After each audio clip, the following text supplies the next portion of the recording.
محترم قابل قدر اہل خانقاہ محمدی، اللہ رب العالمین کی نوازشیں بے پایا ہے اور بے مہار ہوتی ہے۔ رب العالمین کی نوازش ہر انسان پر ہوتی ہے، ہر مخلوق پر ہوتی ہے۔ عام مخلوقات ہی اگر کیوں نہ ہو، زمین کے چونٹی اور مکوڑے ہی کیوں نہ ہو، اللہ رب العالمین کی نوازش کے بغیر ان کی زندگی اور ان کی بقا ناممکن ہوتی ہے۔ اور جو مخلوق اللہ تبارک و تعالیٰ جتنی عظمتیں عطا کرتا چلا جاتا ہے، عظمتوں کے معیار ہے۔ روئے زمین پر اللہ تعالیٰ نے چوری اور چونٹیوں کو بھی، چوہوں کو بھی پیدا کیا ہے، ویسے ہی رہنے والے مخلوقات کو بھی پیدا فرمایا ہے، حشرات الارض کو بھی پیدا فرمایا ہے، اور عام پرندوں کو بھی پیدا فرمایا ہے، اور عام جانوروں کو بھی اللہ تعالیٰ نے پیدا فرمایا ہے۔ لیکن کل کی صورت میں رب العالمین نے یہ بات فرما دی کہ تمام مخلوقات کو ہم نے جو پیدا کیا، ان کے پیدا کرنے کے مقصد کو تو رب العالمین نے یہ بتا دیا اور یہ اعلان فرما دیا کہ ان ساری مخلوقات کو ہم نے اپنی ایک مخلوق جو ہمارے پاس بہت زیادہ محترم اور سب سے زیادہ مقدس ہے، وہ حضرت انسان، کائنات کی ہر مخلوق کو خدمت انسان کے لیے اللہ تعالیٰ نے پیدا کیا ہے۔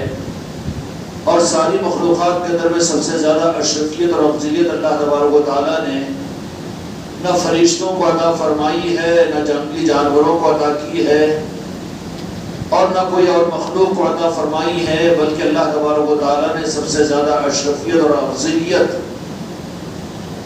اور سب سے زیادہ حسن و جمال اور سب سے زیادہ کمال جس مخلوق کو اللہ تعالیٰ نے عطا کیا، وہ حضرت انسان کو۔ اور یہ بات صرف اللہ تبارک و تعالیٰ نے قرآن مجید کے اندر میں سطحی اعتبار سے نہیں فرمایا، بلکہ اس اہتمام کے ساتھ میں فرمایا کہ لقد خلقنا الانسان فی احسن تقویم، کہ تحقیق اور بے شک اللہ تبارک و تعالیٰ قسم کھا کر یہ ارشاد فرماتے ہیں کہ ہم نے انسان کو بہترین صورت کے اندر میں پیدا کیا ہے، اور یہ انسان اللہ تبارک و تعالیٰ کے پاس سب سے زیادہ اشرف اور سب سے زیادہ اہمیت والا ہے۔ اللہ تبارک و تعالیٰ مجھ کو اور آپ کو بحیثیت انسان پہلے انسان بننے کی سمجھ اور توفیق عطا فرمائے۔ قرآن مجید میں اللہ تبارک و تعالیٰ فرماتا ہے کہ ہم نے تو انسان کو انسان بنایا، لیکن جب یہ انسان اپنی انسانیت کو نہیں پہچانتا ہے تو وہ خدا کی نظر میں انسان بھی نہیں ہوتا، بلکہ جانوروں سے بدتر اور بدترین ہو جاتا ہے، کل انعام، کہ جانوروں سے زیادہ بے حیثیت خدا کی نگاہ میں ہو جاتا ہے۔ انسان کو اللہ تبارک و تعالیٰ نے اشرفیت عطا فرمائی۔ بھائی مسجد میں بیٹھے ہوئے ہم اور آپ تو انسان تو بہرحال نہیں ہے۔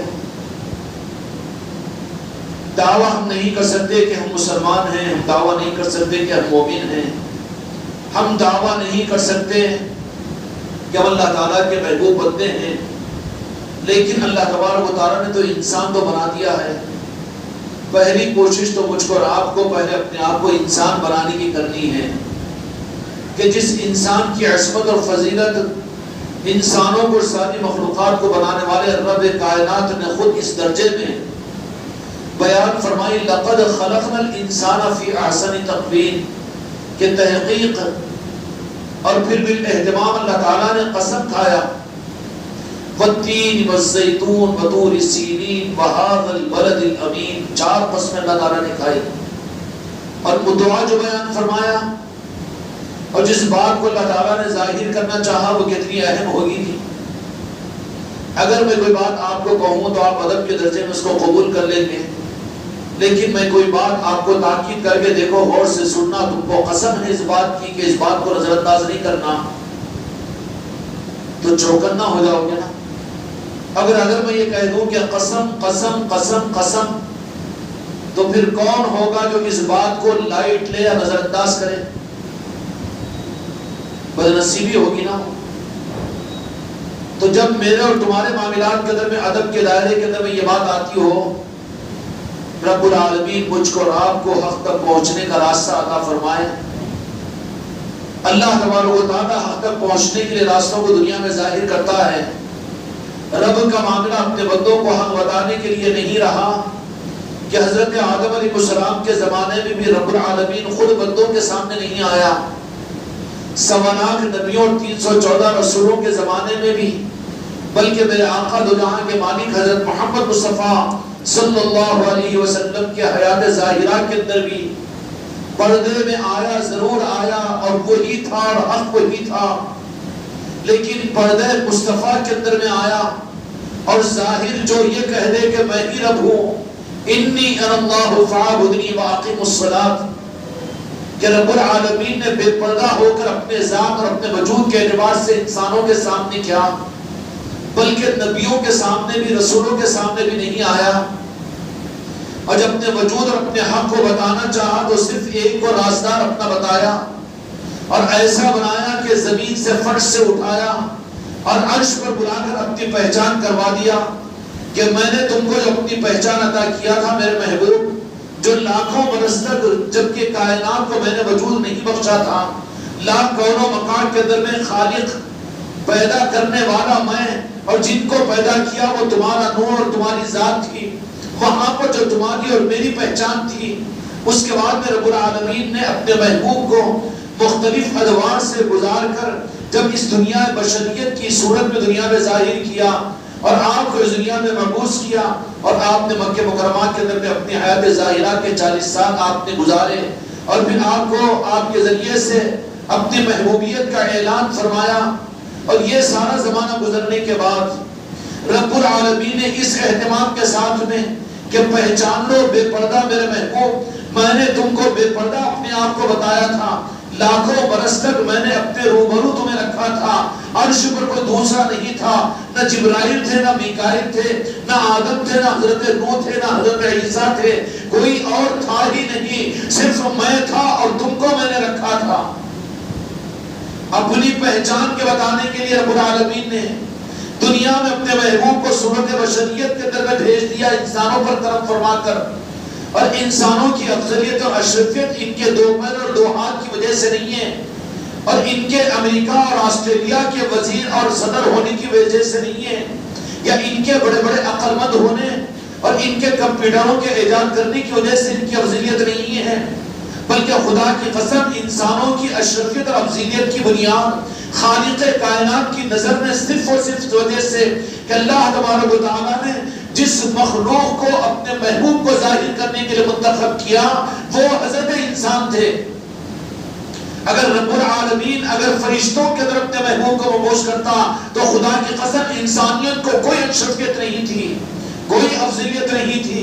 قرآن پاک کے اندر بھی آیت اللہ تعالیٰ نازل نہیں فرماتا انسانوں کو جو اشرفیت اور افضلیت ملی وہ کس بنیاد پر، حالانکہ یہ فطرت کے اعتبار سے لالچی ہے، فطرت کے اعتبار سے یہ فسادی ہے، فطرت کے اعتبار سے اس کے اندر میں شر موجود ہے، فطرت کے اعتبار سے نافرمان ہے، یہ باغی ہے، یہ نمک حرام ہے۔ اتنی خباثتیں خدا پاک نے انسان کے اندر میں رکھی ہے، لیکن پھر بھی انسان کے بارے میں اللہ تبارک و تعالیٰ نے قسم کھائی، لقد خلقنا الانسان فی احسن تقویم، اس کی بنیاد کوئی اور بنیاد نہیں ہے۔ اگر آپ یہ کہو کہ بہترین عبادت کرنے والے انسانوں میں ہیں تو یہ بھی بنیاد نہیں ہو سکتی۔ بہترین قاری، بہترین حافظ، بہترین عالم اور بہترین پیر، بہترین ذکر کرنے والے اور بہترین اللہ کی عبادت کرنے والے ہیں تو پھر فرشتوں کے آئینے میں خود کو دیکھو تو کیا نظر آئے گا؟ مقابلہ کر سکتے ہیں؟ اگر یہ عبادتیں اور یہ قابلیتیں اگر اللہ کے پاس بہترین ہونے کی قرار دی جائے قرآن پاک کی اس آیت کو، تو پھر فرشتوں کو اگر تقابل کیا جائے تو انسان تو پاسر میں نہیں آئے گا، آئے گا کیا؟ اب ہے کسی کو حماقت کہا کہ میں تہجد گزار ہوں، میں ذکر کرنے والا ہوں، میں پیر ہوں، میں مرید ہوں، اور میں علم والا ہوں، میں حافظ ہوں، میں عالم ہوں، اور میں نمازی ہوں، میں تہجد گزار ہوں۔ تھوڑا سا ہٹ کر فرشتوں کی طرف اپنے رخ کو کرو تو وہاں پر اپنی نخوت، اپنی نافرمانی، اپنا کفر سامنے آ جائے گا کہ کوئی مقابلہ ہو سکتا ہے۔ تو افضلیت کی بنیاد عبادت، افضلیت کی بنیاد علم، افضلیت کی بنیاد تقویٰ طہارت بالکل نہیں۔ پھر انسانیت کی افضلیت کی بنیاد کیا ہے؟ خدا کی قسم انسانیت کی افضلیت کی بنیاد جس انسانیت کی افضلیت کے لیے رب العالمین نے 4 قسمیں کھائی، والتین والزیتون وطور سینین وہذا البلد الامین، اتنی عظمت والی چیزوں کی قسم کھائی کہ خود رب العالمین نے اپنا گھر جہاں پر مکہ مکرمہ ہے، اس مکہ مکرمہ کہ وہ امن والے شہر کی تب قسم کھا لی، اب کوئی کسر باقی نہیں رہی۔ کیا فرمایا؟ قسم کھانے کے بعد میں کوئی تو اہم مضمون ہے، امپورٹنٹ عنوان ہے، رب العالمین کا خاص انسٹرکشن ہے، لیکن ہم نے غور کیا، ہم نے کائنات میں غور کیا، ہم نے ٹی وی اور ٹیلی ویژنوں کے اوپر غور کیا، ہم نے اپنے بیماریوں پر اپنی تحقیق کی، اور ہم نے زمین پر تحقیق کی، ہم نے آسمان اور فضاؤں پر تحقیق کی، لیکن اے جاہل انسان، اگر تو نے میرے رب کے اس طرح بنائے ہوئے مقصد میں اگر تحقیق نہیں کی تو تو جاہل نہیں بلکہ جانوروں سے زیادہ بے حیثیت ہے خدا کی نظر میں، سور اور کتوں سے زیادہ بے حیثیت ہے، اس کو انسان کہنے کا حق نہیں ہے کہ جو اپنے وجود کی حقیقت کو نہ پہچانے۔ سور ہوتا ہے تو فضلہ کھاتا ہے، اپنی حیثیت کو جانتا ہے، گائے ہوتی ہے تو ہرا گھاس کھاتی ہے، اپنی حیثیت کو جانتی ہے، مرغی ہوتی ہے تو چارہ کھاتی ہے، وہ اپنی حیثیت کو جانتا ہے، لیکن یہ انسان ایسا نافرمان کہ اپنی انسانیت کے حیثیت کو نہ پہچانے کہ تجھے جو اشرفیت ملی ہے اور تجھے جو خدا کی بارگاہ کے اندر میں جو مقام ملا ہے، رب کی بارگاہ میں تیرے وہ کون سے سرخاب کے اوپر ہیں اور تیرے وہ کون سے کمالات ہیں جس کی وجہ سے رب العالمین نے تیری افضلیت اور تیرے اشرفیت کے لیے خدا پاک کو قسم کھانا پڑا۔ خدا مجبور ہے نعوذ باللہ۔ قسم کیوں کھائی جاتی ہے؟ یقین دلانے کے لیے۔ معلوم ہے کہ انسان جاہل ہے، انسان نمک حرام ہے، اور کتنا بڑا نمک حرام کہ اس کی زمین پر رہ کر، اس کے آسمان کے نیچے رہ کر، اس کے قرآن کو ہاتھ میں لے کر اور اس کے کلمے کو پڑھ کر اس کو اپنا رب اور خالق مان کر اس کی نافرمانی کرے، وہ بلائے اذان کے ذریعے سے نماز کی طرف اور پیٹ پھیر کر یہ چلے جائے خدا کی عبادت سے۔ ارے کتا تم اپنے گھر میں پالتے ہو اور وہ کتے کو تم نے ایک نام دے دیا، اگر اس نام کے ساتھ اس کو پکارو تو تم ہلاتے ہوئے تمہاری طرف بھاگ کر آئے گا، اور وہ کتا اگر تم نے بلایا اور رخ کو پھیر کر اگر وہ آگے کو بڑھ گیا اور پیٹ بتا دیا تو پھر کیا کرو گے تم اس کتے کو؟ اب حق ہے تم کو مجھ کو اپنے آپ کو کتے سے بہتر کہنے کا؟ برا تو نہیں مان رہے ہو نا؟ خانقاہ کے نظام اور خانقاہ کی مجلس سے اپنی تربیت کیوں ہوتی ہے؟ سیکنڈ سیکنڈ کے اندر میں، منٹ منٹ کے اندر میں، گھنٹے گھنٹے کے اندر میں، اور دن دن کے اندر میں، مہینے مہینے کے اندر میں ہم کتنے بڑے روئے زمین کے پاپی ہیں کہ رب کا کلمہ پڑھ کر، رب کو مان کر، رب پر یقین کر کے ہم رب کی جان جان کر نافرمانی کرتے ہیں۔ ہم سے زیادہ باغی، ہم سے زیادہ سور و کتے سے زیادہ بے حیثیت اس روئے زمین کے اوپر کوئی ہو سکتا ہے؟ اب اوپر کے ایٹر لگا کر، اچھے جبے روبے پہن کر، صافے باندھ کر اور اپنے آپ کو پارسا کہہ کر اور 5 وقت کی 2-4 وقت کی نماز پڑھ کر، ذکر کر کے، علم کے بیانات کر کے، قرآن پاک کو پڑھ کے اور سنا کر، ابھی تو انسان نہیں بچ سکے ہم، رب کی نظر میں انسانوں میں ہمارا شمار نہیں ہو سکا۔ ہم کو ہے حق کہ اپنا سر اٹھائے ہم۔ اللہ تبارک و تعالیٰ مجھ کو اور آپ کو سچی اور پکی توبہ کی توفیق عطا فرمائے۔ روئے زمین کے سب سے زیادہ خبیث وجود اور خبیث مخلوق ہم ہیں کہ جان کر مانتے ہیں لا الہ الا اللہ محمد رسول اللہ، کہ اس کتے سے زیادہ بے حیثیت ہماری نہیں ہے جس کو تم نے 2 ٹکڑوں کے لیے اپنے چوکھٹ پر رکھا ہو، آپ اس کو نام لے کر بلاتے ہو تو تم نہ کر وہ بھاگ کر آتا ہے۔ ہمیں کتنی شرم آنی چاہیے کہ مؤذن کی اذان ہو اور ہم اذان کو نظر انداز کر کے ہم اپنی مصروفیتوں میں رہے اور اذان کو نظر انداز کر دیں۔ رمضان المبارک کا مبارک مہینہ آ رہا ہے، رب کہے گا کہ اے میرے ایمان والے بندو، میں رمضان کو تمہاری طرف میں رحمتوں کے ساتھ میں بھیج رہا ہوں، اور وہ 2 رمضان نہیں ہے بلکہ میری رحمتوں کی صورت میں میں خود ہوں، میری قبولیت کی صورت میں میں خود ہوں۔ جو رمضان کی قدر کرے گا وہ میں اس کو ملوں گا۔ رمضان میرا مہینہ ہے۔ اب اس کے لیے ہمارے اندر میں کتنی تیاری؟ میرے بچوں، رمضان سے پہلے رمضان گزر جائے، اس کے بعد میں تو مطمئن ہو کہ سند ملے، لیکن آج میں تم کو یہ بات بتا دینا چاہتا ہوں کہ تمہارا رمضان رب کی بارگاہ میں قابل قبول ہوگا کہ نہیں ہوگا ایک مہینے کے گزرنے کے بعد میں نہیں، بلکہ تم اپنے دل میں جھانک کر یہ فیصلہ کرو کہ رمضان کے آنے پر اگر تمہارا دل مسرور اور خوش ہے تو سمجھ لینا کہ آنے والے مہینے کے اندر میں رب العالمین نے تجھے اپنے مہمان کا قدرداں بنایا. یا پھر یہ چبن ہے، اب تو اوابین کی 4 رکعات مشکل تھی، اب تو 20 رکعات تراویح کے پڑھنا پڑے گا. قرآن پاک کی تلاوت کا ایک پارہ مشکل تھا، اب تو 3 پارے سننے پڑیں گے. 3 وقت کھا کر ڈھکا دینے کا معاملہ تھا، اب تو روزہ رکھنا پڑے گا.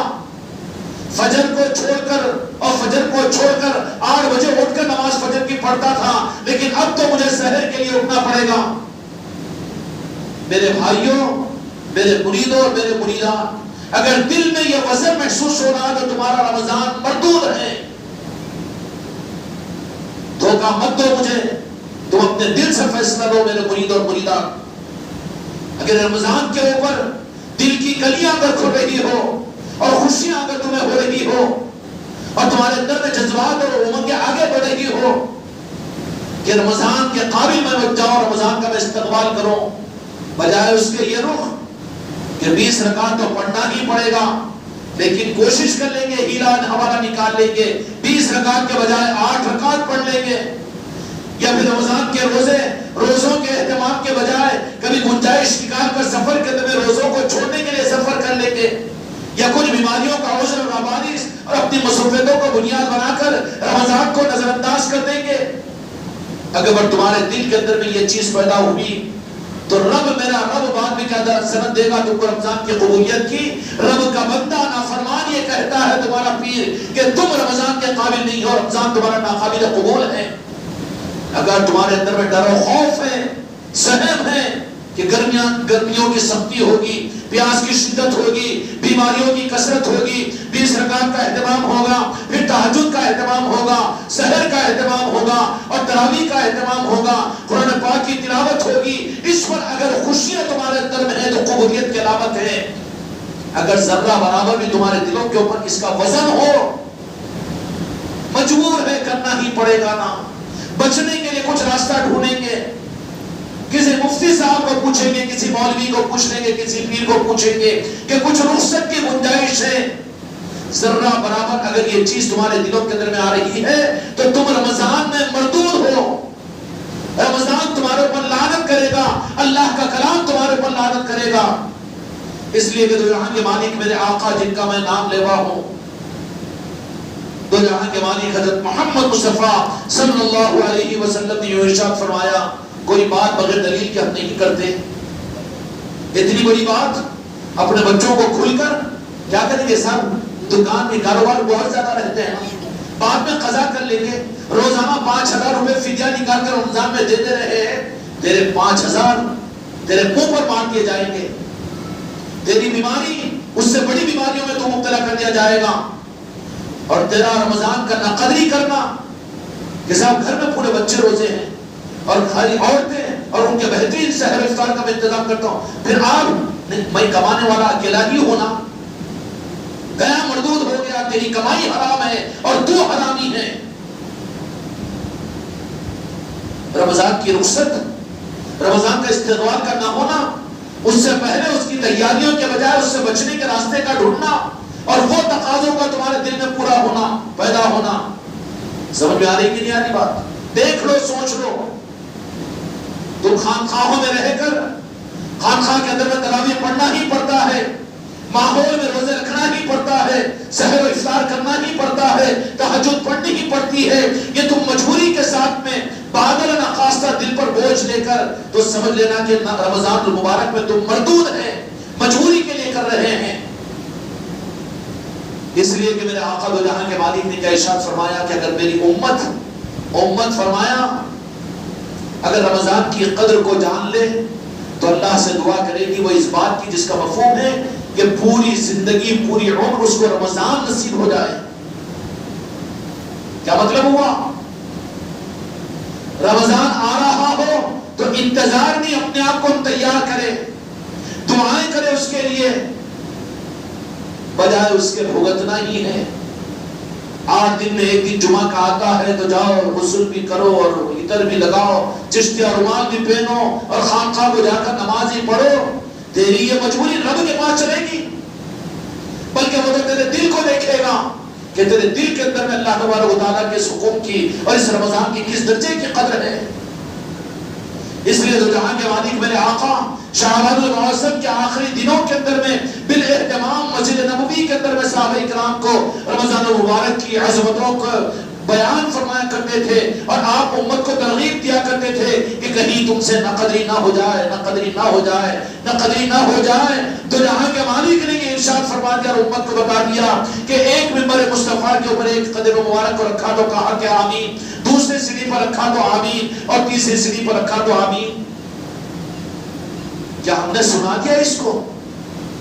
مولویوں سے ہم نے سن لیا، پیر سے سن لیا، اپنی ذاتوں پر، اس لیے کہ قرآن و حدیث وہ ہماری اپنی ذات کے لیے سننے سنانے کے لیے نہیں ہے۔ یہ غلط رخ ہے کہ بیان کرے دوسروں کے لیے اور سننے والے سب کو سنا رہے، یہ حق ادائیگی نہیں ہوتی، بلکہ سنے اس لیے کہ صرف یہ مجھے کہا جا رہا ہے، قرآن جو پڑھا جا رہا ہے وہ میرے لیے پڑھا جا رہا ہے، سن رہا ہوں، میں سن رہا ہوں۔ سمجھ میں آ رہی بات؟ ٹیلی ویژنوں کے اوپر کوئی اعلانات ہوتے ہیں، کچھ بیماریوں کے انسٹرکشن ہوتے ہیں، سننے والے لاکھوں کروڑوں آدمی، لیکن ہر ایک ایسا سنتا ہے کہ کرونا آ رہا ہے اور اس کا یہ علاج ہے، اس کے لیے یہ ماسک ہے، اس کے لیے سیفٹی۔ دو کان نہیں، دو آنکھیں کھول کر بھی، دل کھول کر نہیں ہے بھی تو پوچھ لیتا کیا بولے جی نو کیا۔ قرآن و مجید سنایا جا رہا ہے، اللہ کا کلام، اور اس وقت تو اپنی دکان پر بیٹھے رہے، اپنی مصروفیت میں رہے، اور دکھی بن کر اور وزن دل لے کر اللہ کے کلام کو تو سن رہا ہو، یہ تمہارے نامقبول ہونے کی علامت ہوگی۔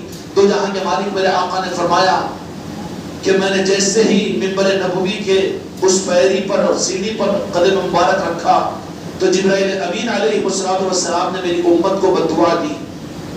کس کی بددعا؟ جبرائیل امین کی بددعا۔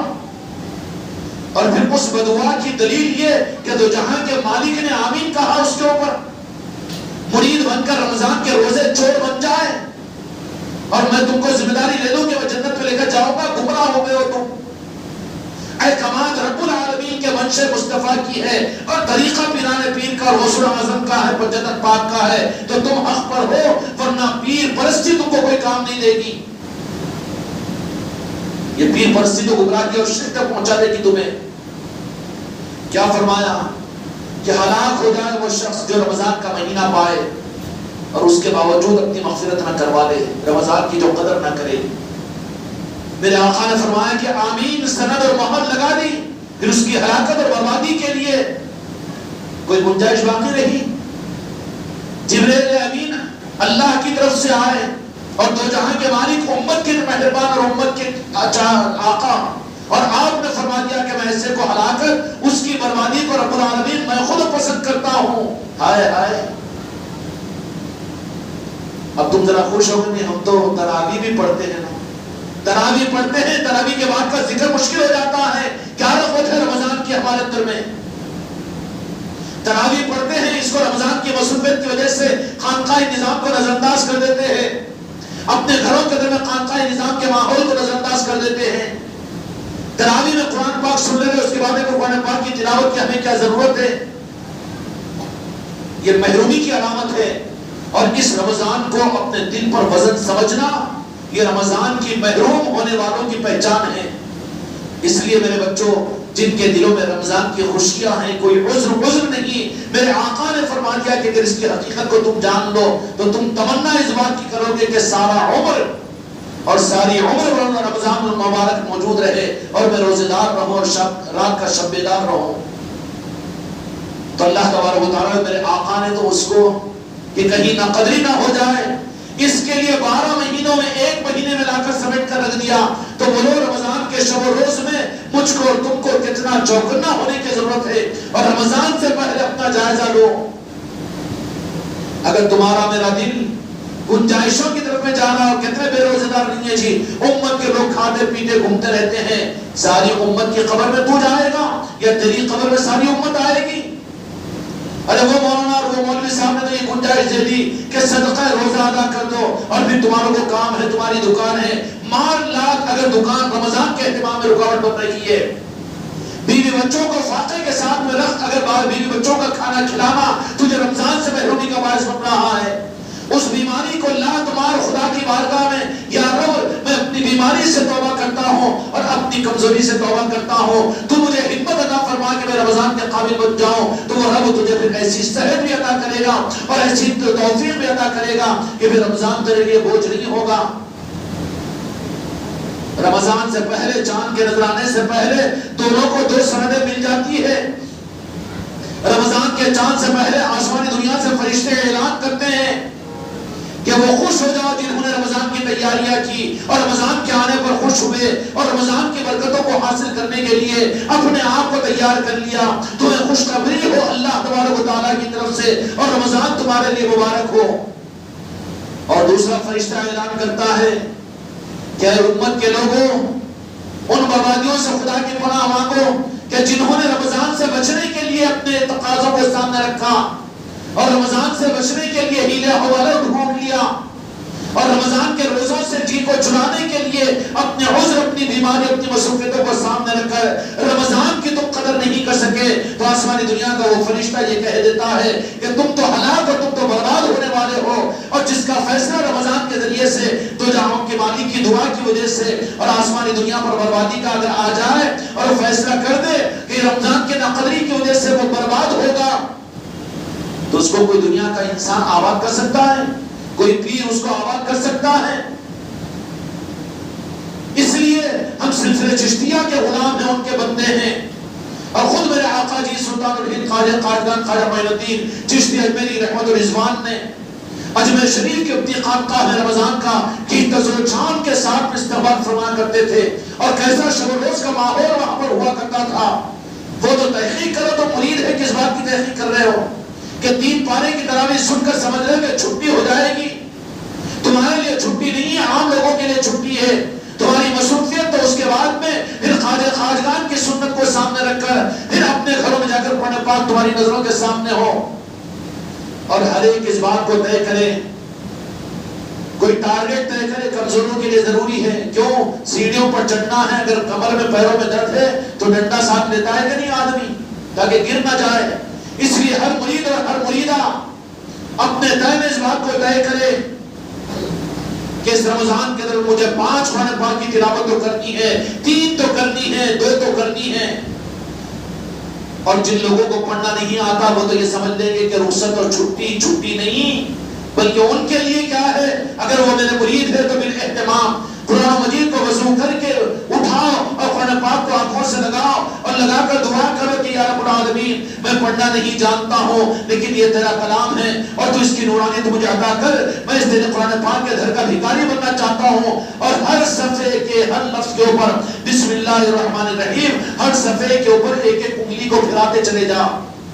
کسی مرید کو چھٹی نہیں ہے، رخصت نہیں کہ میں پڑھنا نہیں جانتا. ڈاکٹر لکھا جو چٹھی پڑھنا نہیں جانتا تو جا کے میڈیکل والے سے نہیں پوچھتا کہ کون سی گولی کیسا کھانا، یہاں پر نخرے کرے گا نہیں. کیا کرنا چاہیے کہ ہر سطر کے اوپر بسم اللہ الرحمن الرحیم، بلکہ یا اللہ کہتے ہوئے اپنی انگلی سے، زبان سے پڑھ نہیں سکتا تو انگلی کو زبان بناؤ اور ہر صفحے کے ہر سطر کے اوپر انگلی کو پھیرتے رہو. اللہ تبارک و تعالیٰ تم کو قرآن کے پڑھنے والوں میں شامل کرے گا. سمجھ میں آ رہی بات؟ کسی کو رخصت نہیں ہے، رمضان کی قدر کرو. ہم چشتی غلام ہیں، ہمارے پاس وہ گمراہیتیں نہیں ہیں. نور کے چراغ تم بنو، گمراہیتوں کے چراغ بنو گے تو پھر تمہارے ذریعے سے نور اور اجالا دنیا میں نہیں پھیلے گا، تمہاری وجہ سے تو پھر اندھیرے دنیا میں پھیلیں گے.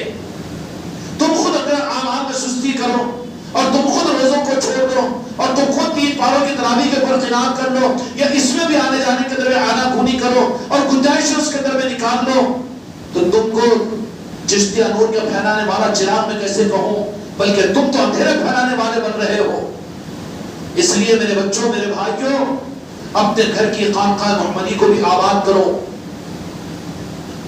اپنے گھروں کی خانقاہ محمدی کے اندر میں عصر اور مغرب کے درمیان میں ذکر بالجہر کی مجلس کرو.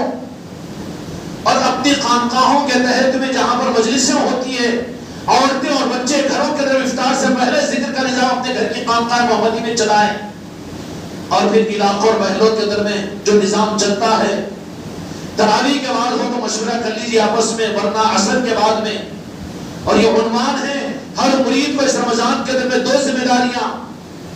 ایک ذمہ داری تو یہ ہے کہ اس رمضان کی پوری قدر اپنی ذات سے کریں، روزوں کا اہتمام، تراویح کا اہتمام، انفاق فی سبیل اللہ کا اہتمام، اور پھر اپنے ہاتھوں کو وسیع کرے۔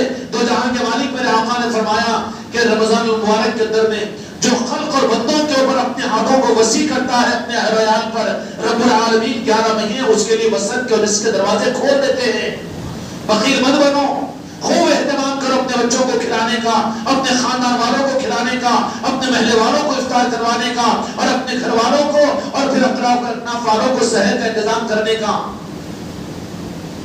ایک مرید یہ بھی تو کام کرے کہ پیر بھائی اگر نہ ہو تو محلے والے ہی اگر ہوں تو کوئی دن طے کر لے کہ 5 آدمیوں کی سحر کا انتظام زیادہ کروں گا، اور ان کو یہ کہہ دے کہ افطار کے بعد آج کی سحر کی دعوت ہماری طرف سے قبول کیجئے، ہم سحر کا توشہ دار تمہارے گھر کو لے کر پہنچتے ہیں۔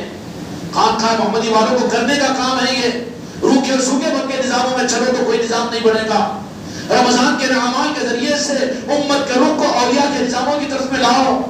امت کے سامنے آج صرف روکھا سوکھا رمضان ہے کہ 3 پارے کی تراویح پڑھ لو، اور وہ حافظ صاحب آتے ہیں پڑھانے کے لیے اور سن کر چلے جاتے ہیں، اور اس میں بھی ذوق اور مزاج کیا کہ وہ حافظ کے پیچھے تراویح پڑھیں گے کہ جس کے پیچھے سمجھ میں کچھ نہ آئے باقی 20 رکعت پورے ہو جائے۔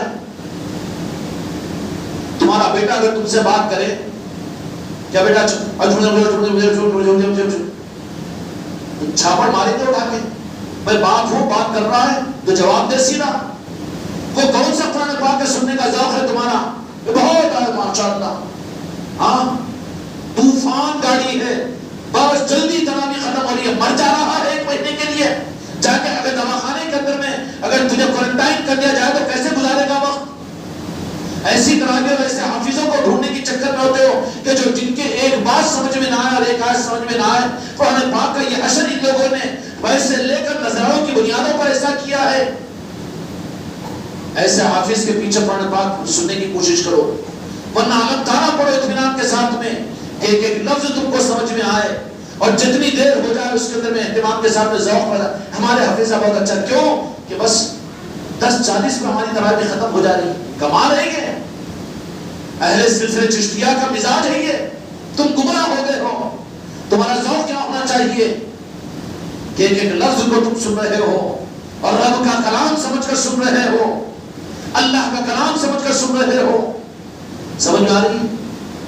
ایسے قرآن پاک کو سننے کی کوشش کرو، بجائے اس کے پوچھ رہے ہوٹل میں چائے پینے تمہاری تراویح کب ہو رہی، تمہاری تراویح کب ہو رہی؟ کہیں کو بوجھ بنا کے پڑھا ہے تمہیں، تیری تراویح کا رب محتاج ہے۔ اس لیے خانقاہوں میں تراویح جو ہو وہاں پر اطمینان کے ساتھ میں ہونا چاہیے، تاکہ کچھ سمجھ میں بھی تو آئے۔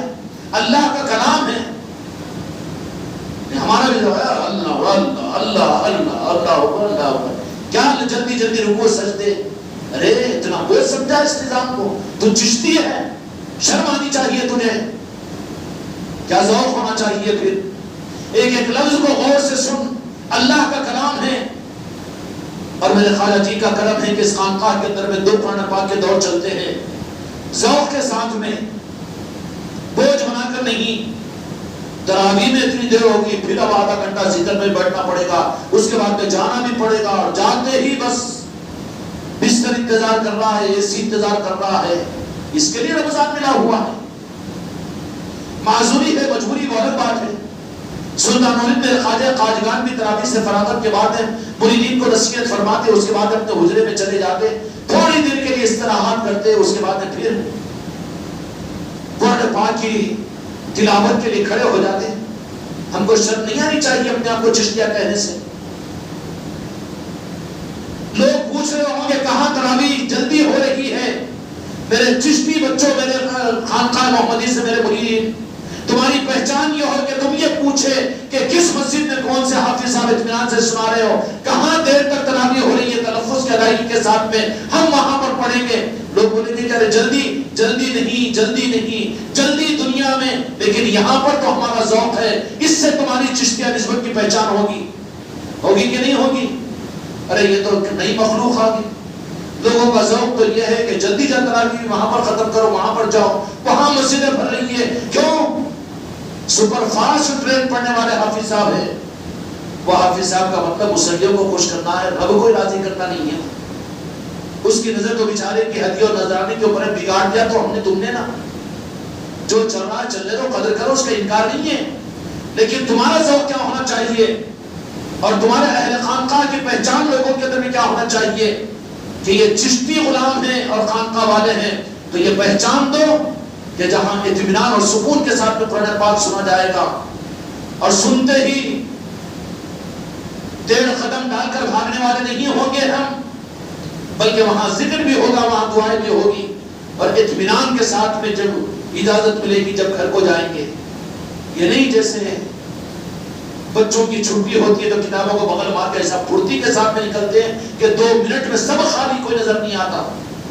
مرید بھی اسی روح کے اندر بہ جاتے ہیں، حضرت دیکھے کہ نہیں دیکھے، حضرت کے لیے کر رہے ہو، گمراہ ہو چکے ہیں، خلیفہ کے لیے ان کے دیکھنے کی وجہ سے تم ریاکٹ کر رہے ہو، خدا ناراض ہو جائے گا۔ اس لیے تم ہر مرید کے ذمے ہیں کہ انفرادی طور پر رمضان کا اہتمام، روزوں، سحر اور تراویح اور انفاق فی سبیل اللہ، انفرادی طور پر کیسے؟ بیگم صاحب کے پاس میں نظام بناؤ کہ چلو اپنے سحر کے لیے اپنے پاس میں کتنا لگتا ہے، 1 کلو چاول لگتے ہیں، 1.5 کلو چاول، لیکن رمضان میں 2 4 10 مرتبہ ایسا کرو کہ 2 3 کلو چاول بناؤ، روٹیاں بناؤ، یہ بناؤ، اور محلے والوں کو، خاندان والوں کو، اگر وہ حماقت کرے کہ نہیں ہم ہماری سحر سے کھاتے ہیں تو تمہارے پیر بھائی تو ہے نا تمہارے لیے، ان پیر بھائیوں کو پیشگی میں طلع دے دو کہ آج کی سحر ہماری طرف سے قبول کیجئے، ہم سحر کا ٹفن سحر سے پہلے تمہارے گھر پر پہنچائیں گے، یہ تمہاری خانقاہ والوں کی پہچان ہوگی۔ بخیلوں کو اس طرح کے اندر میں کچھ نہیں ملے گا، سخاوت کے راستے پر آؤ تو دین و دنیا کے دہانے کھلیں گے اور تمہاری نسلوں کو خدا پھر بانٹنے والا بنائے گا، اور تمہارے دسترخوانوں سے اور تمہارے دروں سے پھر لوگوں کو دین بھی ملے گا، دنیا بھی ملے گی۔ کر سکتے کہ نہیں کر سکتے؟ بجائے اس کے کہ لوگ ہم کو ہی لا کے دینا اور لوگ ہماری قدر کرنا، قدر کہاں، تیرے کو تو خبر میں ڈال رہے ہیں وہ۔ تو مریدین کو کرنے کے کام اپنی تراویح، اپنے قرآن پاک کی تلاوت اور اپنے معاملات، اپنے گھر کے ذکر کی نگرانی اور اپنے گھر کے اندر میں اپنے بچوں اور بال بچوں کو خوش رکھنا رمضان المبارک کے اندر میں، اور اس کا اہتمام، اور ان چیزوں پر مجبوری کے لیے بادل خواستہ نہیں بلکہ دل کی رغبتوں کے ساتھ میں۔ ورنہ جیسا جمعہ آتا تو رمضان بھی آیا، جمعہ کا بھی نماز پڑھ لیتے، رمضان بھی ہے، ٹھیک ہے اپنے مزاج کے حساب سے رمضان کر لیا، ہو گیا۔ کیا ہو رہا ہے؟ ڈھونگ رہے، ڈھونگ وہی ڈھونگ جو بچپن میں تھا وہ بچپن میں چل رہا ہے، تو پھر مرید بن کر فائدہ کیا ہوا؟ اہل خانقاہ تم کیسے کہلائے جاؤ گے؟ کچھ تو تمہاری زندگی کے اندر میں خانقاہی رنگ آنا چاہیے نا۔ اہل خانقاہ کی پہچان، ان کے رمضان کی پہچان کیا ہوگی کہ اپنے گھر کے اندر میں ذکر کا اہتمام، اپنے گھر کی خانقاہ محمدی کے اندر میں ذکر کی پابندی، دعاؤں کا اہتمام، تہجد کا اہتمام، قرآن پاک کی تلاوتیں، اور ان ساری چیزوں کے ساتھ لوگوں کو اس بات کی افطار تو افطار ہوتی ہے، افطار پارٹیاں امت میں مشہور ہے کہ نہیں؟ لیڈروں کی طرف سے بھی ہوتی ہے، افطار کے لیے بھی کیوں؟ ہاں مسلمان بھی اپنے دین کے معاملے میں، مسلمان بھی وہ رخ بتا دیا گیا ہے کہ مسلمان کے دین کے اور اعمال کا رخ بھی اللہ کی خوشنودی اور رضا کے لیے نہیں رہا بلکہ سوداگری کے لیے ہوگا۔ کرو تھوڑی محنت مل جائے زیادہ، ہول سیل مارکیٹنگ کے اندر میں جا کر، شیئر مارکیٹ میں جا کر بیٹھنے کی چکر میں ہوتا ہے کیا ہے؟ فضیلتیں مل گئی کہ کسی روزے دار کو افطار کراؤ تو اس کے روزے کا ثواب 20 کو، اس کے روزے کا ثواب، تیرے روزے کا ثواب بھی ملے، اس کی فکر کر۔ بے روزہ رہ کر دوسرے روزے داروں کو روزے کا افطار ہے اس لیے کہ ان کے روزے کا ثواب تجھے مل رہا ہے، یہ تو امت میں ہے نا جی۔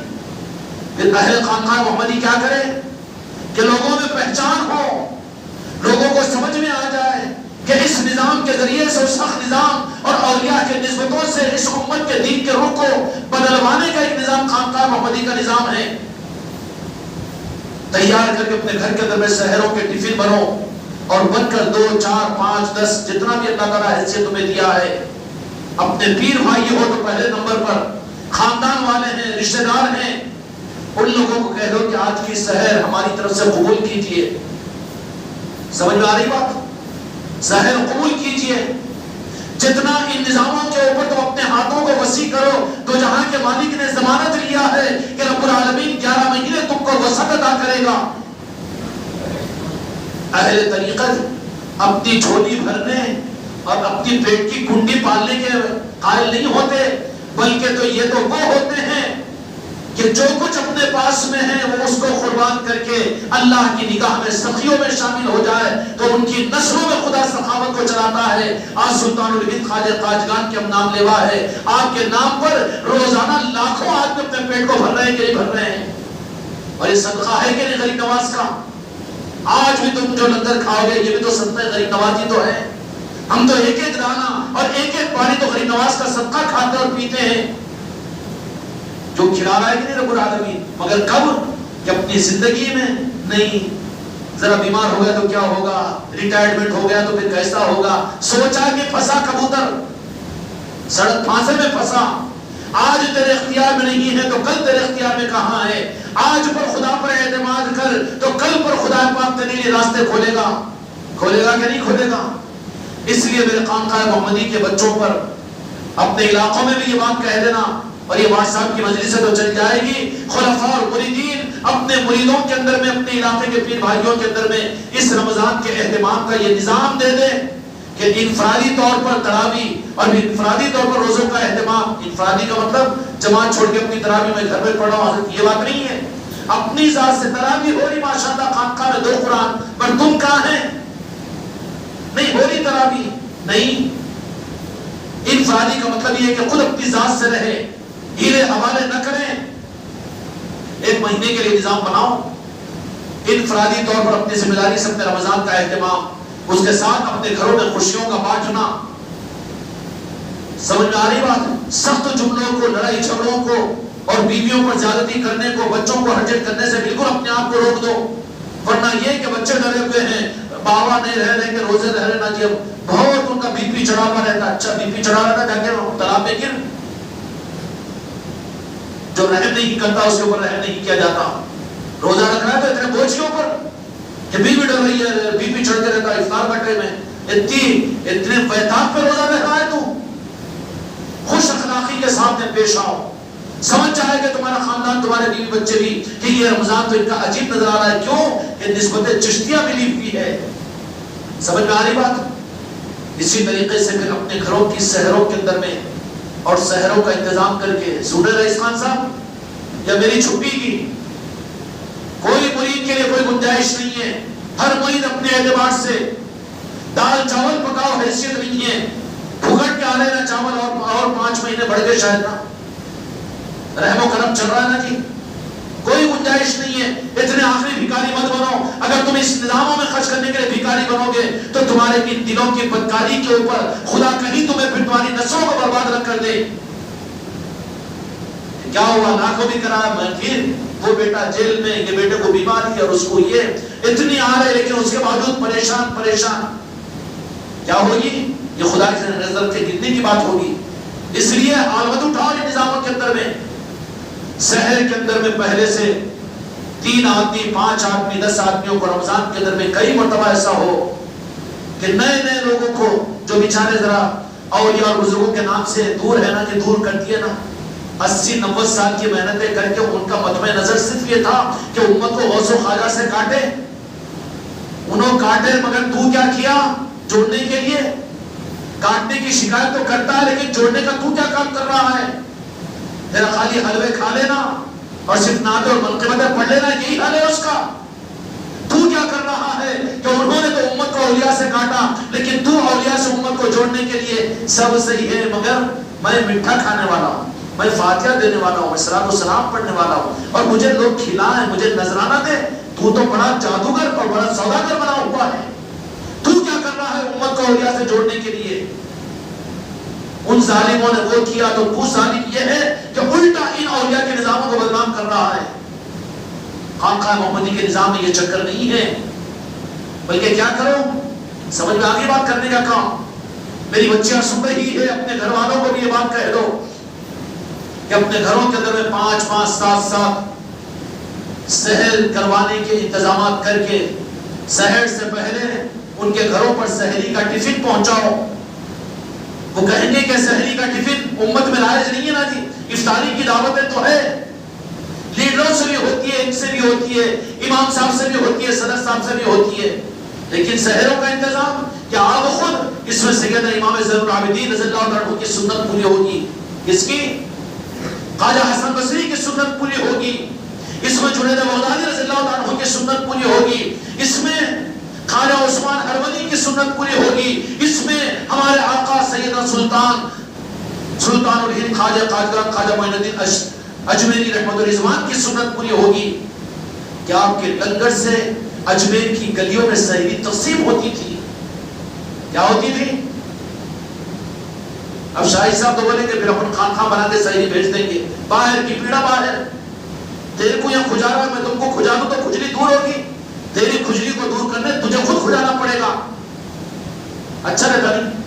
ہیج بنا کے بھیج دی تو سب پہ بالکل نہیں، جو کام جو کہنا ہے ویسے طریقے کے ساتھ پہ کرنا ہے، اپنے گھروں کے اندر میں پکواؤ، اور تم میری ہر مرید اور مریدہ نسبت ہے کیا جی سلیم بھائی کوئی چھٹی نہیں، ہاں نہیں تو سامان لاؤ خانقاہ میں پکاؤ لے جاؤ بانٹو، میرے پاس میں نہیں جمتا کہ سب کے لیے تو صحیح ہے، لیکن میں نہیں، یہاں پر تو میں تو ختم کر خود کو پہلے گڑے میں ڈال، اس کے بعد میں پھر درخت اگے گا اور سلسلے چشتیہ کا نور تیرے ذریعے سے پھیلے گا۔ اگر تو خود بجھاؤ گا اوتھا چراغ بن جائے اور چراغ سے روشنی پھیلتی کیا ہوتی ہے؟ اس لیے سلگے ہوئے چراغ بنو۔ تو اہل سلسلہ اور اہل خانقاہ کی ذمہ داری کیا ہے؟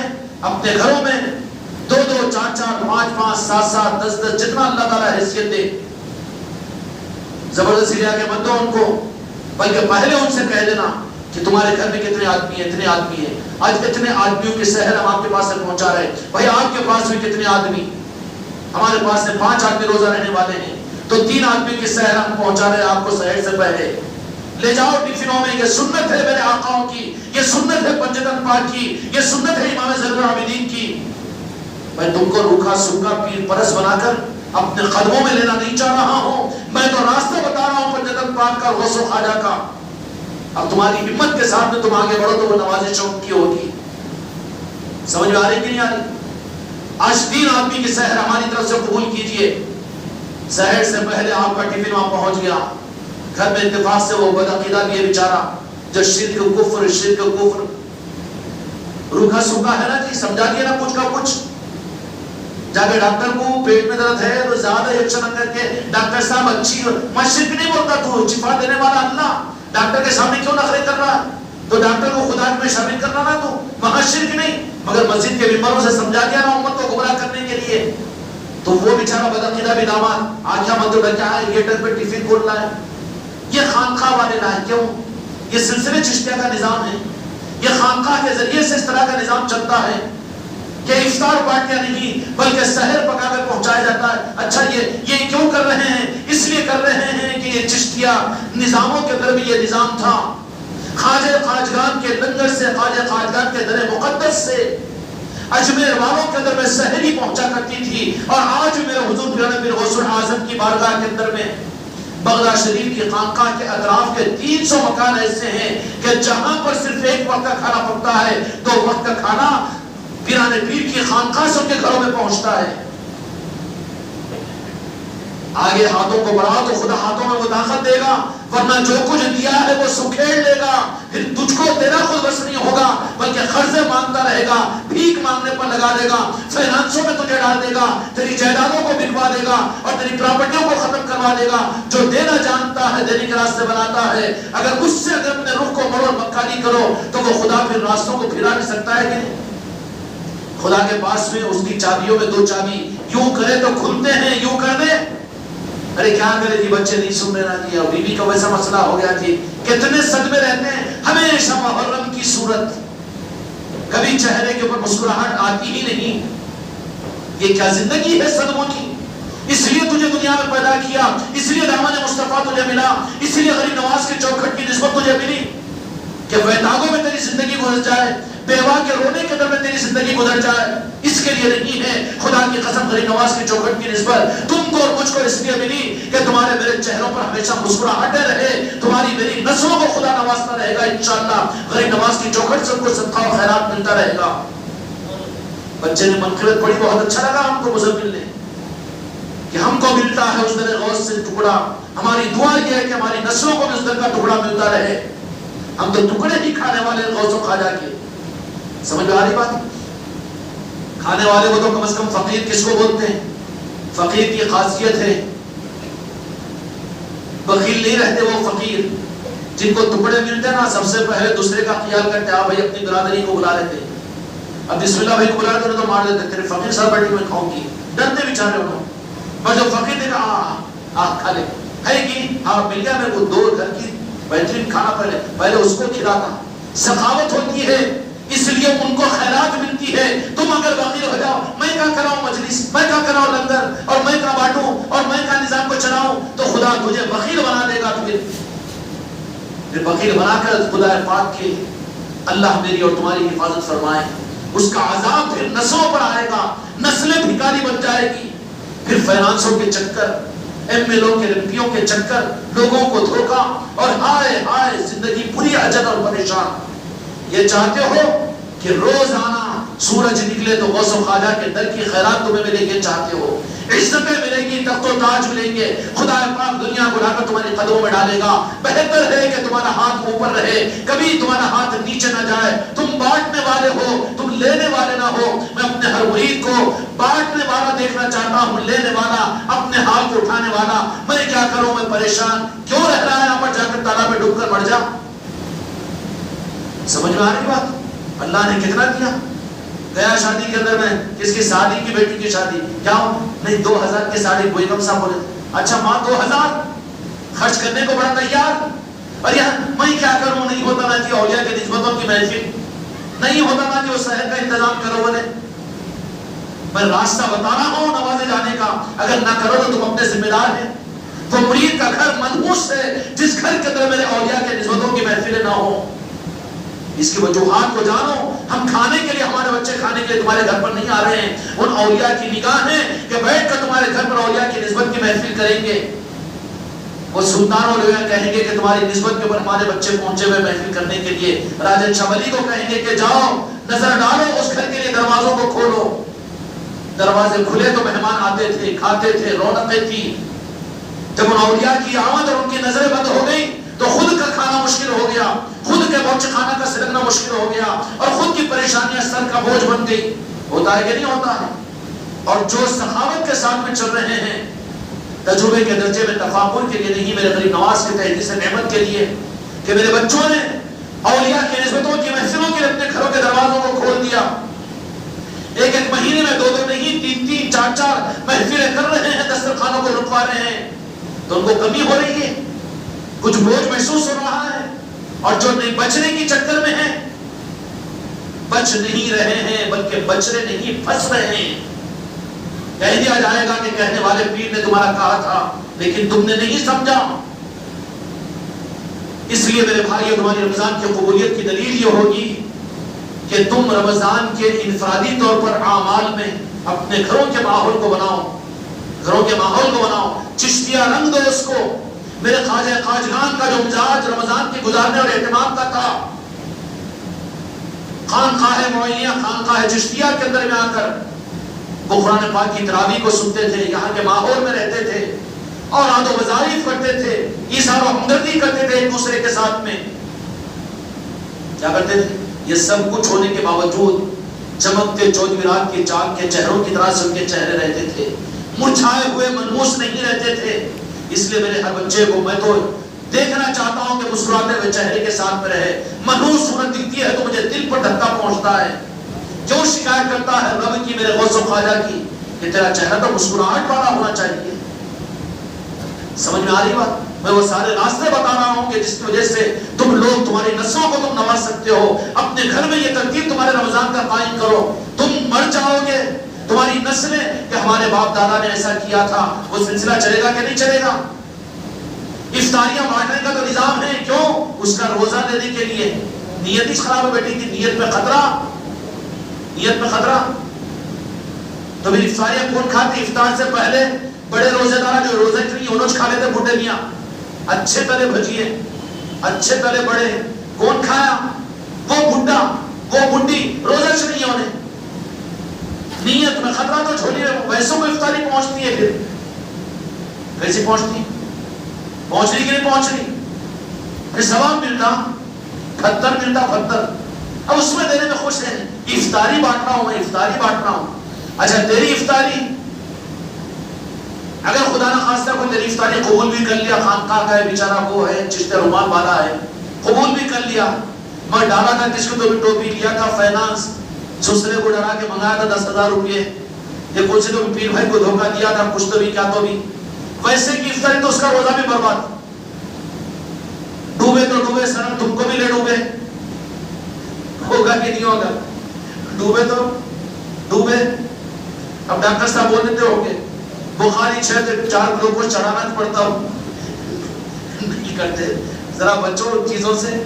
ہاں یہ ڈاکٹروں کا حال بھی عجیب ہے، ملیریا کے مچھر تو پیچھے پیٹ کے خالی ملیریا دے کر جاتے، یہ ڈاکٹر تو بیماروں کا خون چوس رہے ہیں، عاملان تو بیماروں کا، پریشان حالوں کا خون چوس رہے ہیں۔ یہ ملیریا اور ڈینگو کے مچھروں سے زیادہ بدترین بندے ہیں۔ نہیں ڈاکٹر صاحب کسی بات کی مذاق کرتا ہوں میں، یہاں رہ تو شاہد صاحب سے کرتا ہوں، سامنے ڈاکٹر صاحب لکھ دو، ڈاکٹر صاحب سے کرتا ہوں، تاکہ بات سمجھ میں آ جائے۔ سمجھ میں آ رہی بات؟ افطاری کا نظام کرنے دو سب کو، بہت اچھی بات ہے، لالچ میں مت پڑو۔ کیوں؟ خالی افطار کا ایک پیٹ کھجور کھلا کے اس کا روزہ اپن لے لیں گے، سناتے رہتے فضیلتیں ممبروں سے، محرابوں سے، جو ایک روزہ دار، ہاں دیکھو رئیس خان صاحب نکال کے رکھے ہوں گے 10,000 روپے افطاریاں کرانے کو، ہاں ہونا نا، ویسے ذرا کھانے پینے والے انتظام ہونا، مگر یہ پیر کے پاس ہو تو کھلانا ہی کھلانا، مسکینوں کو، نسبت والوں کو لٹانا ہی لٹانا۔ ذرا بوجھ کیسا کی معلوم ہوتا، ذرا روکھا سکھا حساب ہے، تلاوت تیل اور رہنا، اوپر سے کچھ تو بھی فضیلت مل جانا، روزہ تم کو مل جاتا، جنت میں تم چلے جاتے بغیر حساب کے، جنت میں جاتا بیٹا، پہلے جہنم میں ڈھکیلتا اللہ نے۔ ہاں یہ سب کچھ کرایا، میں نیت کیا تھی؟ اس کا روزہ لینے کی چکر تھی نا۔ یہی تو رخ امت کے اندر میں صحیح کرنا ہے، امت کو جو رب اور میرے مصطفیٰ کے ساتھ تجارت کا رابطہ قائم کرا دیا ان لوگوں نے، مسجد بنا دو جنت مل جائے گی، روزہ افطار کرا دو تو روزہ مل جائے گا، وہ کر لو تو یہ ہو جائے گا، تو تیری جنت میں جانے سے رب کو اور میرے مصطفیٰ کو کیا مطلب ہے؟ ان کے ساتھ میں تو ان کی محبت میں کر دو، وہ قبول ہے۔ نہیں اب ان کی محبت ہو تو ذرا وہاں پر پھر محبت کیسا ملے گی جی؟ خالی درود پاک پڑھنے سے نہیں، ان کی آل سے محبت کرو، آل علی اور علی سے محبت کرو، اولیاء کے ساتھ میں محبت کرو، اور پھر وہ محبت خالی روکی سوکھی زبان کی نہیں، 2 تولے کی زبان خوب قدمت پڑتا ہے، بہت اولیاء کی شان میں پڑتا ہے، اور بہت پڑتا ہے غریب نواز کی شان میں۔ پھر یہ تیرا 1.5 گھنٹہ کا جسم اور جیب کی پاکٹ کی پوری امانت ہے، آ جاتا ہوں میں دعوت کھانے کو، آ جاتا ہوں منقبتوں کی مجلس میں، آ جاتا ہوں چھٹی شریف کی مجلس میں، ارے ارے ارے غریب نواز نے نظر سے گرا دیا تجھے، اولیاء نے نظر سے گرا دیا تجھے، کھانے پر لگا دیا، تجھے کرنے سے دور کر دیا، محروم ہوگا تو۔ اس لیے میرے بچوں اور میرے مریدوں اور اہل خانقاہ کا رمضان کی انفرادی طور پر سارے اعمال کی فکر، کسی مرید کی میرے پاس میں شکایت نہیں آنا کہ خانقاہ میں وہ تراویح کو نہیں آ رہے ہیں، یہ رمضان میں روزے نہیں رہ رہے ہیں، ترتیب بناؤ، کوئی نقصان نہیں ہو جائے گا، گرما بہت ہے کوئی بات نہیں، ایسا نظام بناؤ، اگر 10 گھنٹے دکان چلانا ہو تو 3-4 گھنٹے چلاؤ، اللہ اسی میں برکت دے گا، ہوگا کہ نہیں ہوگا؟ گورنمنٹ بھی مہربان ہے، رخصت تو دے دیتی ہے نا، رخصت نہ لوگی تو پھر کنسیشن تو مل ہی جاتا ہے نا، سمجھ میں آ رہی بات؟ گھروں میں ایئر کولر لگا لو، وہ کر لو، یہ کر لو، مگر رمضان کا پورا اہتمام کرو۔ اس کا مطلب یہ نہیں ہاں یہ بھی ایک دادا گیری چلتی ہے غنڈوں کی، ہم اہل طریقت ہے بھائی، اہل سے ہم کو نماز تم پڑھو، روزے جن کے پاس کھانا نہیں نعوذ باللہ انہوں رہنا، ہم اہل طریقت ہے، ہمارا پیر ہم کو جنت میں، ارے کہاں پیر ہی جائیں گا نا ویسا بولنے والا جائے گا کیا؟ اگر یہ بات ہوتی تو غریب نواز پھر وہ پیغام نہیں دیتے، یہ تو دھوکے کے نظام ہے. یہ میرے آقا کے اعمال کو، میرے آقا کے آنکھوں کی ٹھنڈکوں کو چھڑا کر جو میرے آقا کے تکلیف کا باعث بنے، وہ میرے آقا اس کو ایک نظر سے دیکھیں گے. وہ پیری مریدی نہیں ہے، دھوکے بازی اور شیطانیت ہے. جہاں پر اعمال سے دور کر دے، روزوں سے، نمازوں سے دور کر دے اور یہ دھوکہ دے دے کہ پیر اس کو جنت میں لے کر چلے جائے گا. ارے وہی اٹکے گا، اٹک اٹک کر گرے گا تو تیرے کو سمجھے گا تو تیرے کو پہ چھنر کس کو پیدا ہوا بولیں گا مہیش میری پریشانی تو میرے پیچھے کا لٹک رہا. وہ آ تو کئی بار آیا تھا میرے پاس میں، شادی ہو جانا، گھر بن جانا، گھر بک جانا، نواسا نواسی ہو جانا، وہ ہو جانا، وہ کاما وہ بول کے خیرات دلا دیا نا. ابھی نہ کئی بار آیا میرے پاس میں، وہاں ایسا جھٹک دے گا وہ دھوکے پاس وزن پڑتے ہیں. اب ویسوں کو نظرانہ ہدیہ رکھو تو چھڑکیاں مارنا شروع کرتے وہ پیرا. اس زبان میں کوئی تجربے ہے نا جی بہت. ارے جب تک تھا 10,000 20,000 تو ماشاءاللہ ماشاءاللہ الحمدللہ. ارے یہ جنت کی ہے، ان قطب ہے، ان قلندر ہے، وہ ہے وہ ہے. اب ذرا بند کر دیے ہو 20,000 50,000 10,000 5,000 کپڑے پھول کے آرام ہوئے، بیٹا نظروں سے گر گیا ہے، مردود ہو گیا بولے، وہ شیطان ہو گیا بولے. یہی چھٹک دے رہا تو وہاں ساتھ دکھا گیا. ہمیں بولے ان کو خلافت میں سے نکال دو، ان کو مریدی میں سے نکال دو. کیوں؟ اب کچھ رہا نہیں نا امید. اب ایسے سوکھ کو مکڑوں کو لے کیا کریں گے لوگ؟ ان کو تو تر و تازہ ہونا، کاٹے تو خون کا فوارہ نکلنا. ہاں تم ہماری دنیا سنبھالو، ہم دے دیں تم کو دنیا. ہاں تمہارا جیب گرم کر دے. ہاں یہ ہے بولے. یہ بھی تو نظام چل رہے ہیں. نہیں، ہمارے تمہارے لیے تو غوث و خواجہ کی زندگیاں سامنے ہیں. حضور پیارے پیر غوث الاعظم 40 سال تک عشاء کے وضو سے فجر کی نماز پڑھی ہے. سلطان الہند روزانہ 3 قرآن پاک ختم کیا کرتے تھے. اور اجمیر شریف کی خانقاہ معینیہ کے لنگر سے غریب نواز اپنے گھر مبارک سے اجمیر کی گلیوں میں زہر پہنچایا کرتے تھے. امام زین العابدین رضی اللہ عنہ اپنے پیٹے مبارک پر گرم گرم کھانے لے جا کر مدینے کے اطراف میں پہنچایا کرتے تھے. یہ روح ہے کہ کہیں سامنے. اب زیادہ سے زیادہ کرتا ہے تو بیٹے کھانے والا پیر ہے تو خالی سب کچھ ہے تو پیر کا اتنا کھاتا نہیں. پیر کھا کھا کے کس کو کھلاتا؟ کیا کھاتا؟ وہ پیر نہیں ہے جس کی تمنا کھانے کی ہو. وہ پیر نہیں ہے جس کی تمنا کھانے کی ہو. اس کا تو دل بھرا ہوا ہو، وہ کھلانے والا ہو، وہ اپنے بچوں کو دوسروں کو کھلاتا ہوا خوش ہونے والا ہی تو پیر ہے. اب پورے گاؤں کا کچرا کوڑا ملا کے مجھے ڈالو مجھے ڈالو. اب مریدوں کو بس میرے پاس سے پہنچاؤ میرے پاس سے پہنچاؤ. وہ تو گھر بھرو پیر ہے، وہ جیب بھرو پیر ہے. وہ پیری مریدی نہیں ہے. اصل پیری مریدی غوث و خواجہ کے نظام کی خدا کی قسم. جو اس نظام کے ساتھ میں جڑے وہی اصل میں حق ہے. اس کے علاوہ نام کی دکانیں الگ ہے. میرے بھائیوں گمراہ مت ہو. اللہ نے عقل دی ہے، ایمان دیا ہے. رمضان کا مہینہ ہے، توبہ کرو رب کی بارگاہ میں. فرمایا رب العالمین نے کہ اس مہینے میں جو مجھ سے ہدایت چاہتا ہے اس کو ہدایت عطا کرتا ہوں. یہ قرآن کے نزول کا مہینہ ہے. قرآن ہدایت کے لیے، حق کو دینے کے لیے میں نے اس قرآن پاک کو اس مہینے میں اتارا. اس لیے خدا سے حق کو لینے کے لیے انفرادی طور پر سارے مریدین میرے یہ کام کرے، مریدان بھی یہ کام کرے. اپنے گھر کی خانقاہ محمدی کو آباد کرو. کیا کرو؟ آباد کرو. اور مرد حضرات اپنے اپنے علاقوں کی خانقاہ میں ان کی تراویح ہو. نہیں بہت اچھے قاری صاحب ہے، مجھے 5,000 میں سے رسید پھاٹ لیے جی انہوں دے دے. 5,000 نہیں 50,000 دے دے، لیکن تیری تراویح تو خانقاہ میں ہونی چاہیے. سمجھ میں آگی بات؟ آٹو کرو کسی طرح سے نظام بناؤ. مریدین کی تراویح تو اپنی خانقاہوں میں ہونی چاہیے. اللہ کے فضل و کرم سے یہاں پر تو یہ نظام ہے کہ یہاں پر مسرات میری بیٹیاں بھی رمضان المبارک کے لیے تراویح کے لیے یہاں پر آتی ہے. اس کا مطلب یہ نہیں کہ تمہارے پاس بھی ایسا نظم کرو جہاں پر جیسا ہو آپس میں صلاح مشورہ کر کے نظام چلانا. لیکن یہاں علی آباد کے مریدین کے لیے یہ موقع ہے. میرے آقا سلطان الہند کی طرف سے نوازش ہے. لیکن یہ کیچوے کا بچہ خود تو آ جاتا ہے مگر بیوی بچوں کو ان کو سب کو گھرانے میں ڈھانپ کر آتا ہے. شرمانی چاہیے. قرآن کے سننے کا ایک موقع ہے خانقاہ میں ہے، اس کے باوجود بھی محروم رہے. اپنے گھروں پر نظام بناؤ. اپنی بیٹی ہے، داماد ہے، رشتہ دار ہے، محلے والے ہیں. قرآن پاک کے سننے اور سنانے کا یہ موقع جو خانقاہ میں مل رہا ہے تو ہر مریدہ اپنے گھر سے اپنے ذمے 10 دن کی پہلے عشرے کی تراویح میں قرآن پاک کے سننے کے لیے ہر مریدہ کے گھر سے ایک آٹو طے کر لو، آٹو والوں کو بول دو نا جی 10 دن کے لیے آنے جانے کے بیچارہ کیا لے گا، 1000 لے گا 2000 لے گا. ہاں ایک وقت طے کر دو کہ یہ وقت پر یہاں پر آ جانا. اب خالہ جان، اماں جان، نانی جان ایسے بولتے رہے نا، پھوپھو جان، پھوکٹ میں تو سب تیار ہوتے نا جی.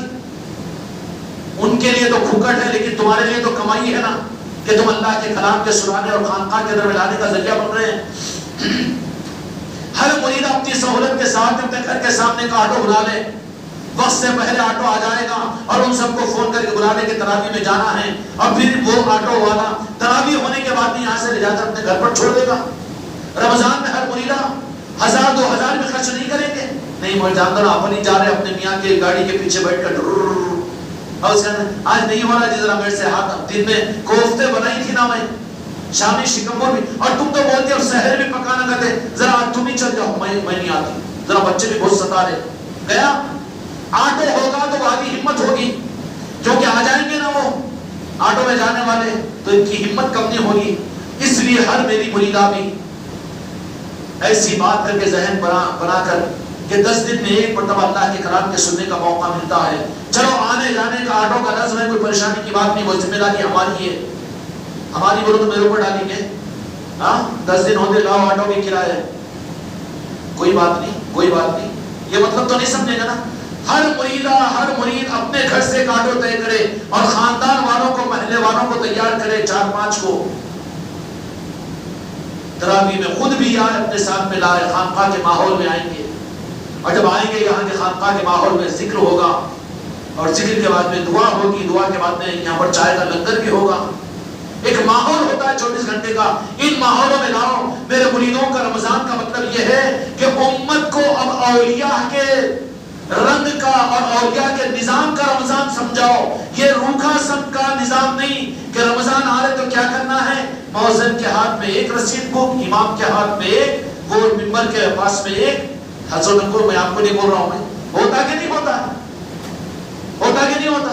یہ رمضان کا اہتمام، یہ اہتمام تھا، یہ رمضان کا اہتمام نہیں تھا. ہر ایک کو اس مزاج پر لاؤ، چشتی رنگ پر، اولیاء کے نظام پر، کہ ہر ایک سخی بن جائے اور ہر ایک اپنی سعادت سمجھے کہ ان نسبتوں کے اوپر اپنی جان و مال کو خرچ کرے. تو پھر یہ لوگ تو لیتے لیتے تھک جائیں گے، بیچاروں کو مجبور کر رہے ہیں، مانگنے پر لا دیے. تو قبرستانوں میں بھی ہم گئے شب برات کو، تو وہاں بھی کاؤنٹر نہ لگے ہوئے. ارے بڑا زندے نہیں تو مردوں کو بھی نہیں چھوڑ رہے. ارے 2 بھائی 2 بھائی 2 بھائی، یہ کیا نظام ہے؟ ادھر سے جانے کو بچ رہے ہو، ادھر سے جانا بنا، ادھر سے کیوں آ رہے؟ ادھر سے 3 کاؤنٹر لگے ہوئے، بڑے بڑے سیٹا بیٹھے ہوئے یہاں پر.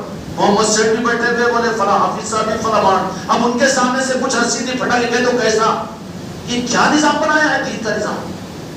دین کے نظام کی عظمتوں کو تم ختم کر رہے ہو. دین کی خدمت ہے یا دین کے ساتھ تمہاری بغاوت ہے؟ یہ حق کا نظام تو امت کو ضرورت ہے کہ اولیاء کا نظام رمضان کیسے ہوتا ہے وہ بتاؤ. خانقاہ محمدی والوں، ان کے اوپر تنقید نہیں کر رہا ہوں میں، ان کا نظام ہے، لیکن ان کو سمجھاؤ، ان کو سمجھاؤ کہ اولیاء کے نظام جو خانقاہوں کے ہوتے ہیں کس طریقے سے ہوتے ہیں، کہ وہاں پر ہر ایک خود اپنی فکر کے ساتھ میں ان نظاموں کے اندر میں کس طرح سے اپنے آپ کو آگے لے کر چلتا ہے. سمجھ میں آ رہی بات؟ کیا کہ رسید ہوگا تمہارے ہاتھ میں رمضان کا خانقاہ کا کرو بول کے. ارے پھر یہاں پر تو اعتکاف بھی ہوتا، لنگروں کا نظم بھی رہتا، روزانہ چائے بھی، روزانہ ٹھنڈا پانی بھی، سب کھچرا کہاں سے آتا؟ حضرت دیتے کہ حضرت کو دیتے؟ کون دیتا؟ خدا کی قسم غوث و خواجہ دیتے ہیں، وہ نظام بناتے، کون دیتے؟ میں نکال کے دیتا ہوں کہ کیوں دیتا ہوں، میں تو سیدھا اکھڑ کو دیتا ہوں کہ ان کا نظام ہے. سرکار ٹھیک ہے نوازش، اور خدا کی قسم لاج رکھ رہے ہیں وہ. یہی خانقاہ کیا ہے، بلکہ اور خانقاہوں کے اندر تو نظام چل رہا نہیں، بلکہ ہماری عبرت کے واسطے ہم سے زیادہ اعلیٰ درجے پر کر رہے ہیں، ہم سے اعلیٰ درجے کے اوپر کر رہے ہیں کہ لوگوں نے گنے کا رس ملا دیا، لوگوں نے چائے فری اسٹال لگا دیا، کیا ہے خانقاہ محمدی کے تحت میں پانی کی سبیلیں لگا دی. ہم سے آگے بھی لے کر چل رہے ہیں. اور یہ سب کچھ فیضان خواجہ خواجگان کی پہچان کے لیے میرے بچوں یہ کام تم کو مجھ کو کرنا ہے. اس لیے رمضان کے حد تک اس بات کا ہر مرید ارادہ کرے. ایک تو یہ ہے کہ اپنے ذاتی طور پر اس رمضان کو اولیاء کے مزاج والے رمضان کو گزارنے کی کوشش کرنا ہے. اور اس کی پہچان کیا ہے؟ اب تک تھا ہوں گا دل پہ بوجھ، اما کرنی بڑی جی، ہاں یہاں ادھر ٹھنڈا دکھ رہا، گھر میں جھوپڑی ملے تو گرمی بہت ہوتی ہوگی نہیں، یہ تھا ہوگا تو وزن کو نکال کر چلے جاؤں، مر جاؤں گا لیکن رمضان کا اہتمام پورا کروں گا، اور رمضان کو اپنے لیے بوجھ نہیں سمجھوں گا بلکہ رمضان کو اپنے لیے خدا کی رحمت سمجھوں گا۔ ایک تو یہ، اور دوسری بات یہ ہے کہ اب یہ ہم خانقاہ محمدی والوں کو، میرے بچوں کو رمضان بے ادبی ہو جائے گی، لیکن مروجہ جیسے رمضان کا نظام ہے نا، کلارا کر دیے ماشاءاللہ، حافظ صاحب کو بلا دیے اور وہ کر دیے، یہ کر دیے، ہونے تو بہت اچھی بات ہے، بہت اچھی بات ہے، لیکن تمہاری ذمہ داری ہے کہ غوث و خواجہ کا جیسے رمضان کا رنگ تھا اور مدینے کے ماحول میں جیسا رنگ تھا، آج بھی اگر کسی کو میرے آقا مدینے حضرت محمد مصطفیٰ صلی اللہ علیہ وسلم کے مدینے کے رنگ کو دیکھنا ہو تو جائے مسجد نبوی کے اندر میں، رنگ نظر آئے گا کہ نہیں آئے گا؟ آئے گا کہ نہیں آئے گا؟ وہاں پر ایک ایک بڑا بڑا ارب پتی جس کے سامنے وہ بیٹا گورا جھکتا ہے نا، کون؟ امریکہ کا صدر جس کے سامنے جھکتا نا، انہیں آ کے روزے داروں کے سامنے جھکتا ہے، یا آقی یا آقی یا حاجی آپ میری افطاری سے افطار کرو، یہ ہے مدینے کا رمضان۔ اب تو یہاں پر پہلے پلیٹیں امام صاحب کے کمرے میں چل جاتی نا، بلکہ کمرے میں کیا جاتی، گھر کو بھی چل جاتی، ہمارا موزن فرید بھی بچا بچا کے رکھ لیتا تھا اور چھپا کے، بعد میں بیٹھ کے اس واسطے اللہ نے نکال دیا اس کو بھی یہاں سے، نہ کوئی بھائی کھلانے والوں کی ضرورت ہے، کھانے والوں کی ضرورت نہیں ہے، افطاری میں چلو چلو چلو بچوں کو ہر چیز کر دیں گے، مطلب ہر چیز اتنا کرتا ہے کیوں، اتنا کنٹرول کیوں کر رہا ہے، تو وہ سارا بچا کے باہر میں بیٹھ کے ارے کھانے والوں کو اس نظام میں نہیں چلایا جاتا، نہیں چلایا جاتا۔ اس لیے مدینے کے ماحول کے اس رمضان کو دیکھو، وہاں تو ثقافت تھی جو آج بھی مسجد نبوی کے اندر موجود ہے، ہر ایک تم کو مسکے مارے گا، پیروں پر ہاتھ رکھے گا، کیا کہے گا کہ آپ لے کر احسان کیجئے، ہماری طرف سے قبول کر کے احسان کیجئے۔ تو یہ ہے مدینے کے رمضان کے اثرات، اور وہی پنجتن پاک کے اور وہی غوث و خواجہ کے رمضان کے اثرات تمہاری زندگیوں میں دیکھنا چاہ رہا ہوں کہ تم بھی یوں ہاتھ والے ہو، یوں ہاتھ والے نہ ہو، ٹھیک ہے نا؟ اس کے لیے کرنا کیا ہے؟ انفرادی طور پر سارے رمضان کا اہتمام، مسورات اور میری بیٹیاں بھی سن لیں، اور اس کے ساتھ میں پھر اولیاء کے رمضان کا اثر یہ افطار پارٹیوں کا نظام نہیں، یہ تو خوش ہوتے بڑے میاں بھی نکال کے 10,000 روپے رکھا افطار پارٹی ہو، کیوں؟ ایم ایل اے صاحب بھی آئیں گے، سرپنچ صاحب بھی آئیں گے، مولانا صاحب بھی آئیں گے، اور کیا ڈاکٹر صاحب کو بلا کے فاتحہ بھی دینے لگاؤں گا۔ اچھا انہوں بھی کتنی لمبی دعا کرتے، دوسروں کے ہاتھوں دکھتے رہو پر ان کی فاتح ختم نہیں ہوتی، ارے وہ نکو وہ ختم کرو، وہ کرنے دو ان لوگوں کو، تم کیا کرو؟ تم افطار والے نہیں سحر والے بن جاؤ، سحر گاہی والے اولیاء کا نظام ہے، راتوں میں جاگنے والے اولیاء کا نظام والے ہوتے ہیں، اور اپنے ہاتھوں سے لنگروں کو پہنچانے والے اولیاء والے ہوتے ہیں۔ اس لیے ہمت کرو میرے بچوں، بہت بڑی بات عرض کرتا ہوں، میرے ذہن میں نہیں تھا، لیکن خانقاہ محمدی کے تحت میں اب اجمیر والے رمضان کی رونقوں کو تم اپنے گلیوں کے اندر میں بتاؤ، تاکہ لوگوں کو سمجھ میں آ جائے کہ یہ چشتی ہے اور یہ خواجہ خواجگان والے ہیں، جو میں ٹھیک ہے انشاءاللہ پہلے سے اطلاع دو نہیں، اتنا پاکٹا بنا کے پہنچا دے رہے، وہ نہیں، تمہارے گھر میں کتنے روزے دار رہتے ہیں؟ ماشاءاللہ 10 روزے دار رہتے ہیں، تو بھائی 5 کی سحری ہماری طرف سے قبول کیجیے، ہم پہنچاتے ہیں، 3 کی سحری 10 کی توفیق ہو، ایک 2-4 مکانوں میں پہنچاؤ۔ اب وہ بیچارہ بھی غلطی سے اگر آ کر اس دن ہی تھا جس دن آپ کا سحری پہنچی، تو انہیں تو آنکھیں ملتے ملتے یہ پیپر ٹفن کیسا آیا جی، تو بولے کہ یہ خانقاہ والے ہیں، پھر یہ کیوں پہنچا رہے، یہ غریب نواز کے چاہنے والے، یہ خانقاہی نظام میں ہیں، اس طریقے سے یہ لوگ اپنی سعادت سمجھ کر سحر پہنچاتے ہیں، تو پھر اس کو بھی سمجھ میں آئے گا کہ نہیں آئے گا؟ یہ ہوتے ہیں اولیاء کے نظام والے۔ تو تمہاری میری ذمہ داری ہے خانقاہوں میں اور اپنے گھروں سے اور تمہارے شب و روز سے، تمہارے ذکر کے حلقوں کے ذریعے سے، کہ تم اپنے چشتیہ رمضان کے رنگ کو امت کے سامنے پیش کرو، تاکہ امت کو رخ ملے کہ یہ اولیاء کا نظام ہے، اولیاء کا رخ ہے۔ یہ کرو گے نا سب؟